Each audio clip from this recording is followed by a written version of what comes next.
Hola, buenos días. Bienvenidos al canal de historia. Hace mucho tiempo.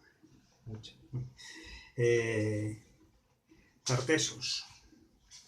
Tartesos. En el día de hoy estuvimos viendo en el anterior vídeo el tema de los fenicios y ahora Tartesos.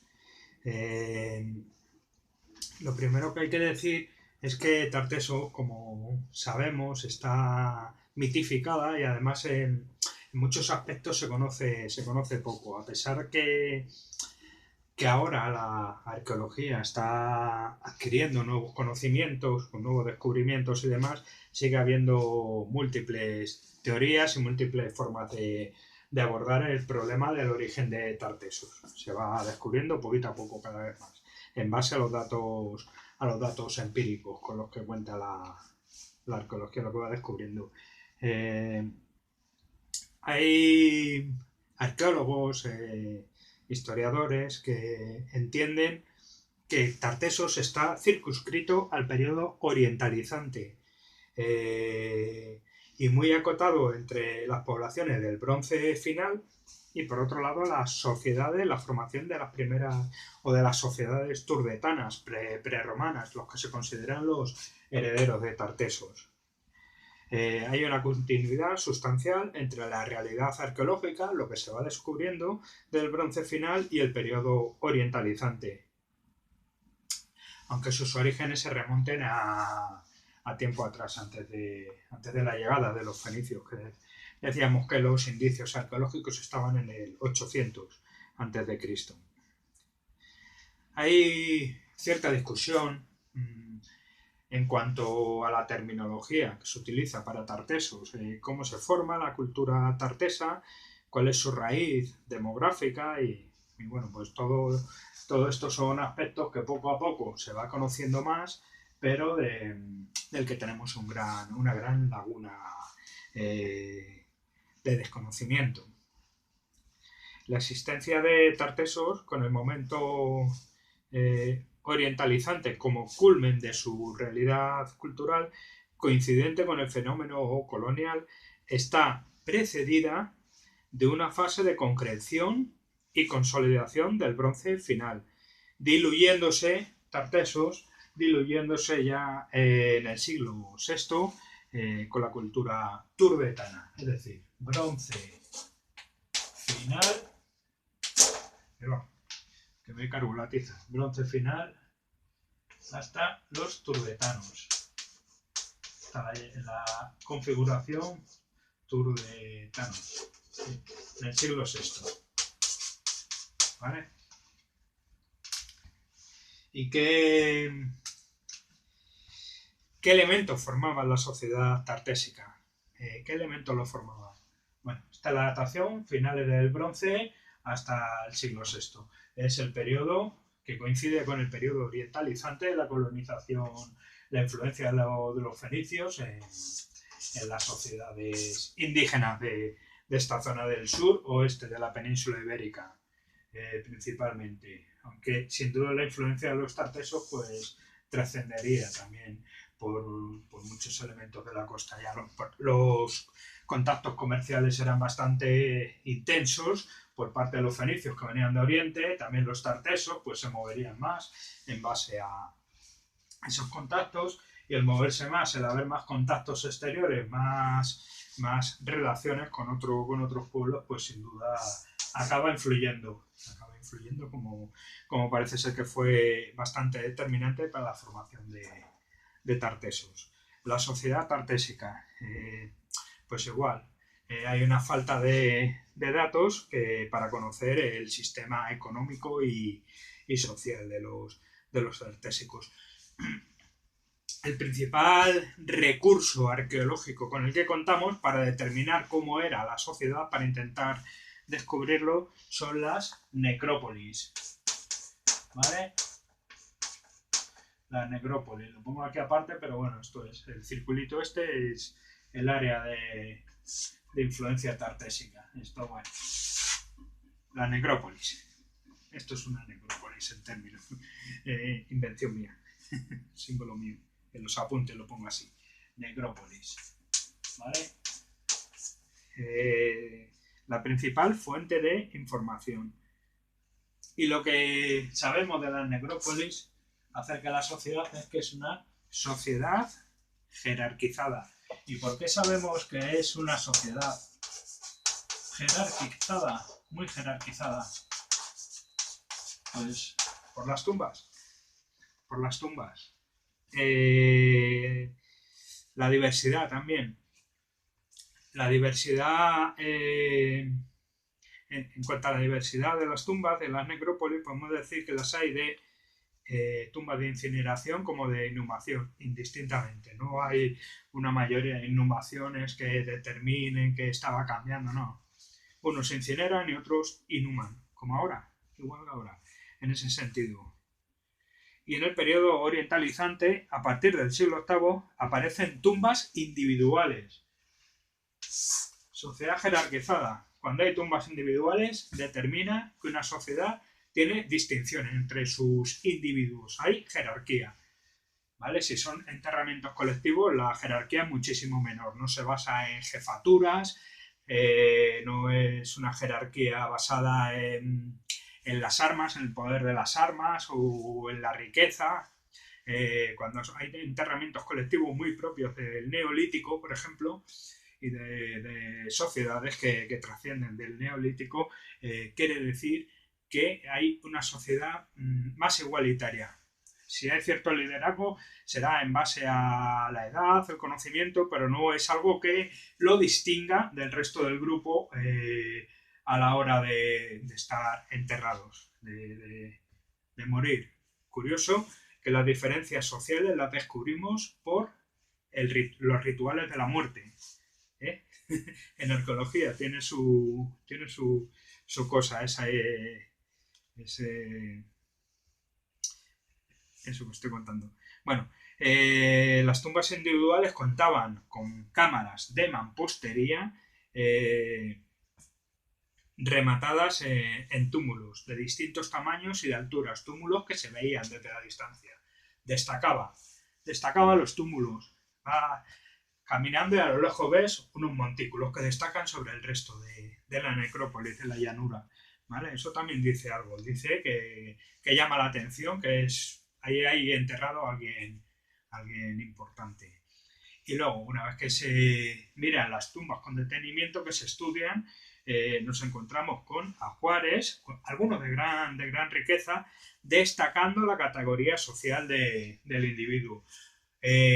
No olvidemos que las relaciones comerciales de los fenicios que comentaba en el vídeo anterior, sobre todo influyeron en una categoría social indígena superior al resto, una minoría que tiene los medios de producción, las minas, que es el principal elemento con el que comercian con los fenicios.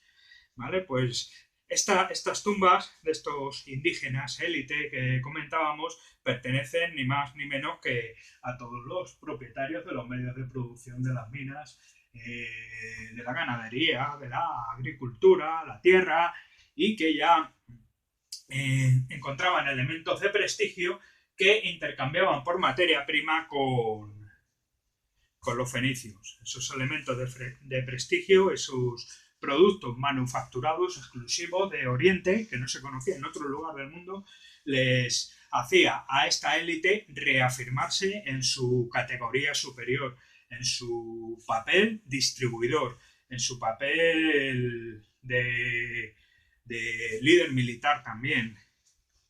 Bien, seguimos. Tenemos, por ejemplo, para estudiar la sociedad tartésica, las necrópolis por ejemplo, de La Joya, en Huelva, ¿vale? La Cruz del Negro, en la ciudad de Carmona, en Sevilla, es otro de los ejemplos de necrópolis, de necrópolis que se han estudiado. En cuanto tumbas individuales, seguimos. En cuanto a los grupos dominantes, como comentaba, están compuestos de exclusivamente individualizados y son ricos ajuares compuestos por elementos de oro, de plata, de marfil, collares, pulseras, amuletos, armas, puñales, herramientas, en fin. A la hora de estudiar las tumbas, hay una mayoría de tumbas más igualitarias dentro de la necrópolis, pero destacan unas tumbas que ya destacan visualmente desde la distancia por sus pequeños túmulos, pero una vez que nos acercamos y vemos lo que hay en la tumba, vemos que esa sociedad estaba jerarquizada, formada por una mayoría de gente enterrada y una minoría de tumbas individuales. Hemos visto que es esa jerarquía que posee los medios de producción y son los que tienen relaciones con los fenicios, relaciones comerciales en principio. Y luego poco a poco permiten también que los fenicios se vayan estableciendo, formando las colonias. Es por eso que lo que más se conoce de Tartesos es el periodo orientalizante, el periodo en el que había una intensidad en las relaciones, tanto que habían asumido algunos elementos culturales de los fenicios. En cuanto a la estratificación social indígena previa dentro de un sistema de clanes que se va disolviendo con la llegada del comercio. Bien, lo que comentaba, el comercio influye, el comercio genera o potencia, reafirma que esta sociedad jerarquizada tiene distinción sobre una mayoría. Y además adquiere elementos culturales, tiene acceso a esos elementos de prestigio exclusivos de Oriente. Controla los medios de producción, la minería, la ganadería, la agricultura, que los ponía al servicio de la acumulación de riqueza que ostenta para evidenciar su prestigio y su poder, para reafirmarse en él. Los productos exclusivos de Oriente solo son accesibles a esta élite que los exhibe y los acumula. El abastecimiento de materias primas a los comerciantes fenicios es posible desarrollando una serie de mecanismos de poder y control sobre la población para incrementar la producción y beneficiarse de ello, ¿vale? El colonialismo fenicio tiene éxito por el sometimiento que consigue de la aristocracia colonizada a cambio de bienes prohibitivos y prohibidos para el resto de la población. Está claro, los fenicios eran grandes comerciantes y por tanto eran grandes diplomáticos también, o por lo menos llevaban unas intenciones pacíficas. Lo que querían era un beneficio económico. ¿Qué hicieron? Muy hábiles ellos. Se ganaron a la aristocracia, a la pequeña aristocracia, con esos elementos de prestigio, a esa minoría aristocrática o esa minoría que ya tenía cierto poder. Esa minoría que controla las minas y la ganadería les da la plata, el oro, el hierro y a cambio reciben objetos de prestigio. Esos objetos de prestigio los exhiben hasta más allá de la muerte, los dejan en las tumbas, ¿vale? Y eso lo que hace es reafirmar su poder social sobre el resto. El impacto de la colonización fenicia en la sociedad tartésica tiene más de aculturación parcial de una élite que trata de imitar a los colonizadores, pero que deja al margen a la mayoría de la población.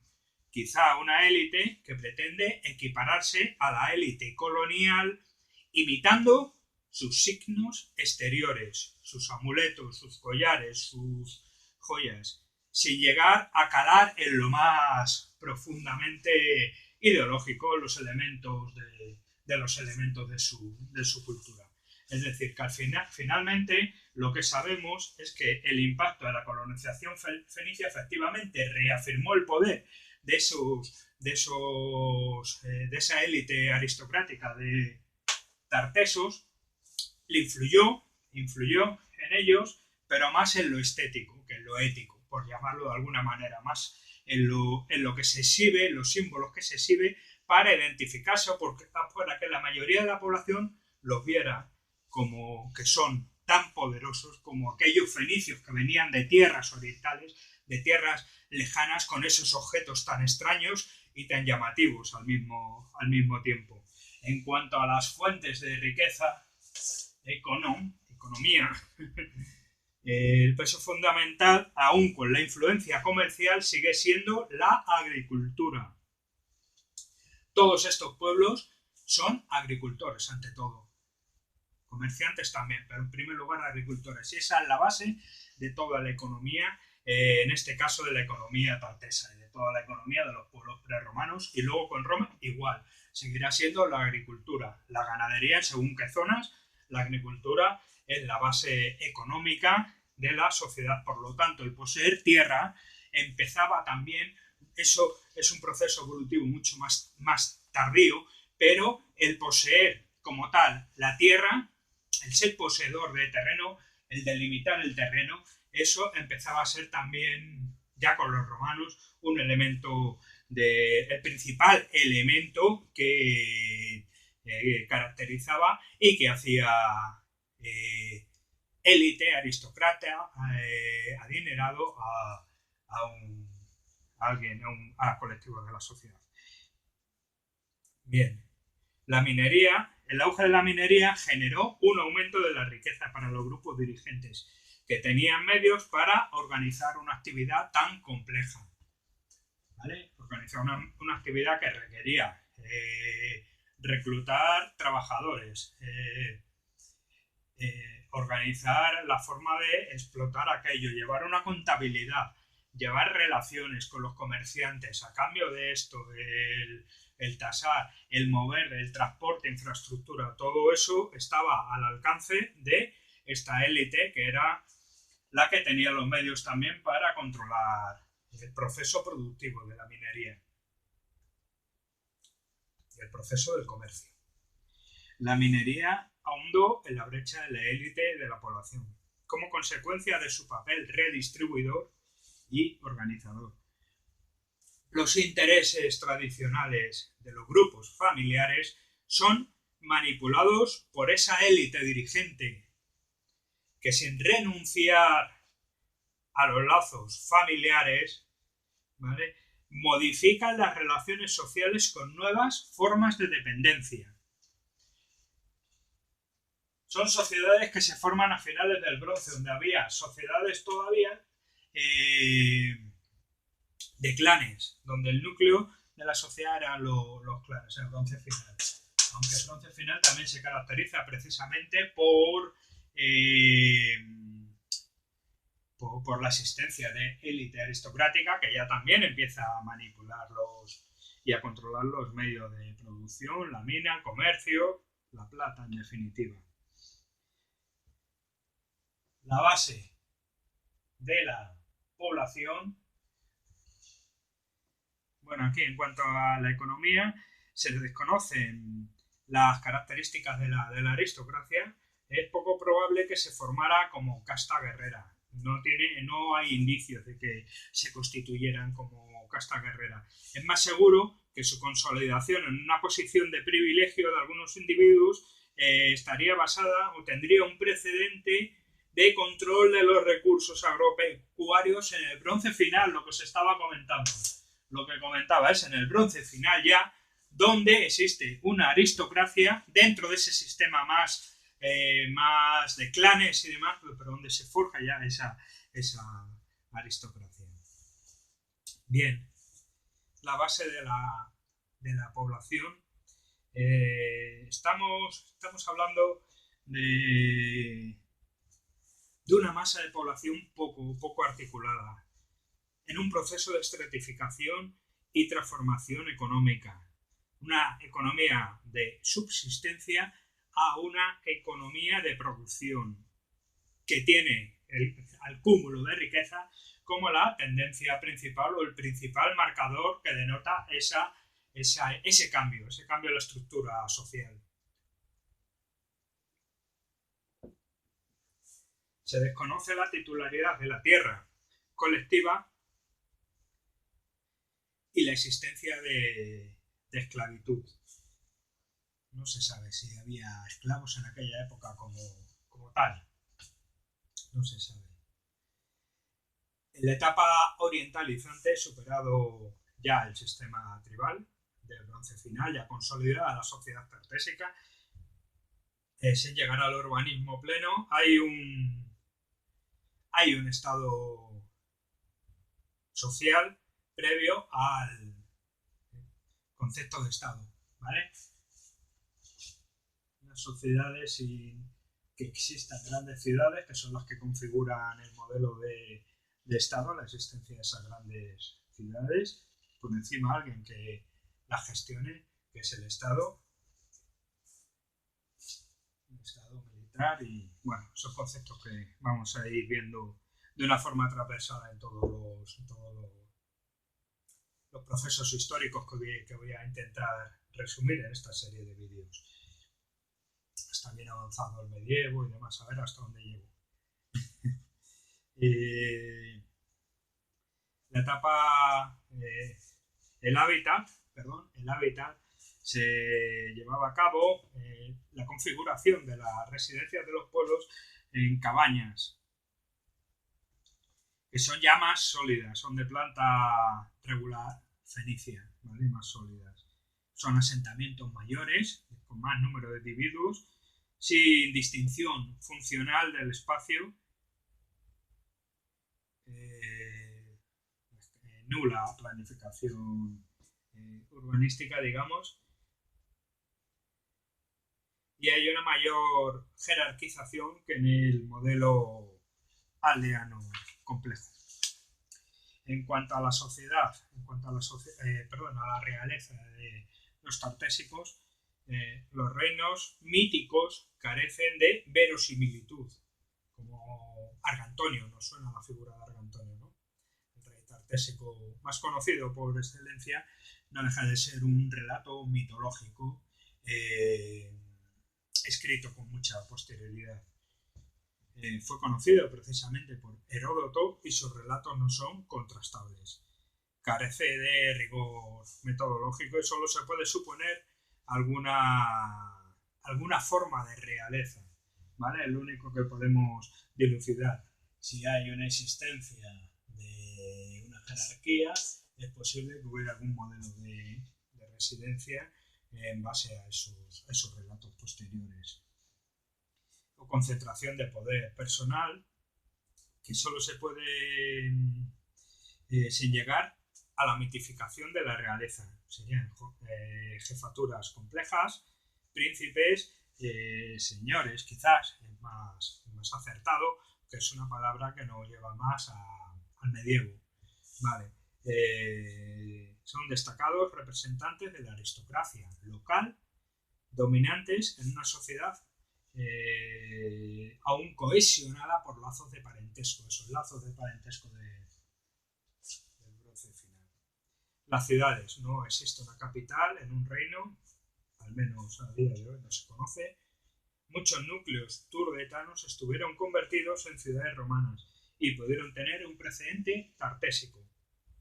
La arqueología aún no ha descubierto mucho al respecto y se identifica la ciudad de Cádiz como la ciudad tartésica por excelencia.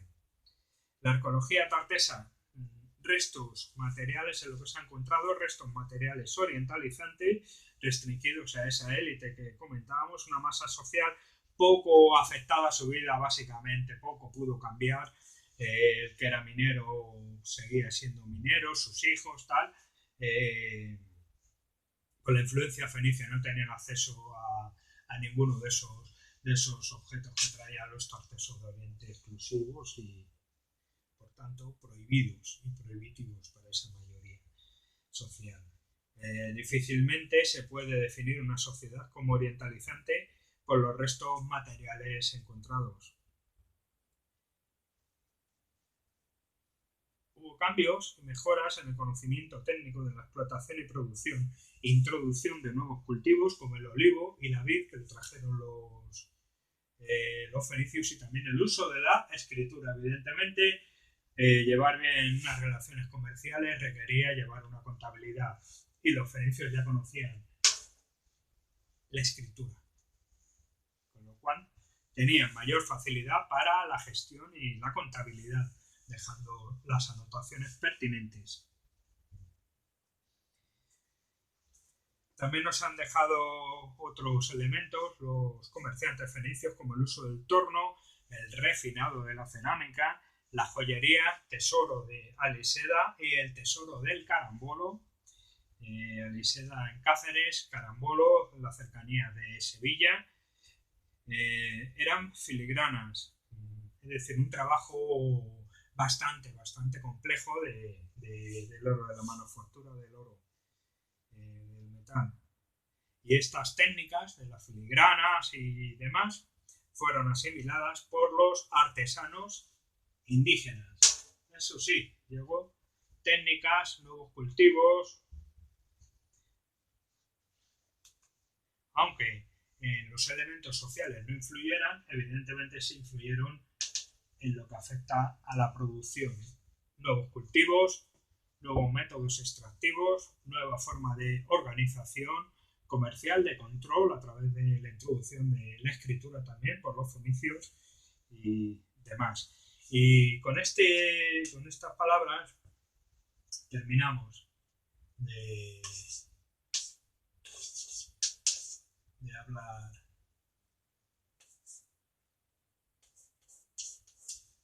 de los tartesos. Estaba apuntando ahí periodo orientalizante, siglo VIII, siglo VI, antes de Cristo. ¿Vale? Ese es el centro de Tartesos. Sin más.